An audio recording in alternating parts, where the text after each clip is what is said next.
find that you do better work as a, I will just say as a happy writer than as a tortured writer? And how would you make that, transition, and why would you make that transition if you're like, well, I'm publishing these great books, they're winning awards.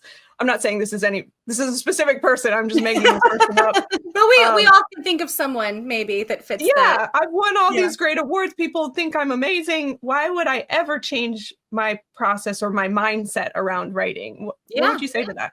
Yeah. So I'm, of course, not a psychologist. And so this is just a theory, and I could be wrong. But my hunch is that writer is actually getting some sort of pleasure or satisfaction from maintaining that persona. It can be kind of fun. I mean, there's an appeal, isn't there? There's like a romance. There's a romantic idea to being that tortured artist. So part of me thinks, maybe you're getting more joy out of that than you realize. And if that's like doing it for you, I'm not going to tell you like what should and shouldn't make a person happy.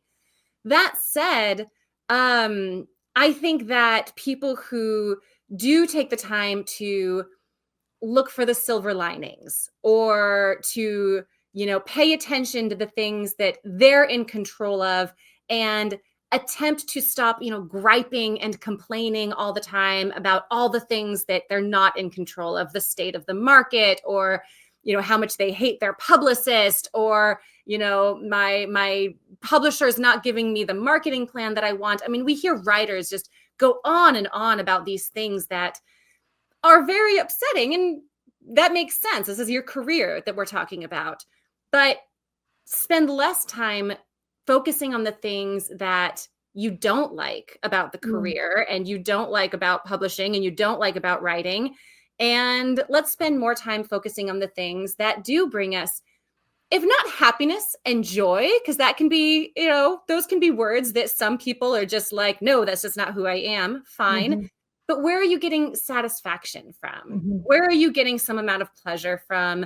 What is this fulfilling in you?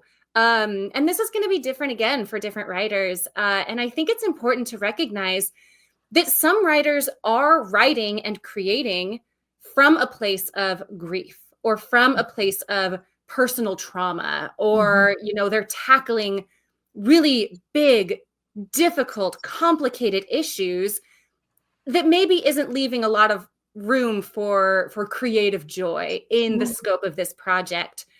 But we can still look at our careers and think, okay, this is a difficult thing. And every day at the end of my workday, I just feel like I've been beat down because I've been immersed in this world.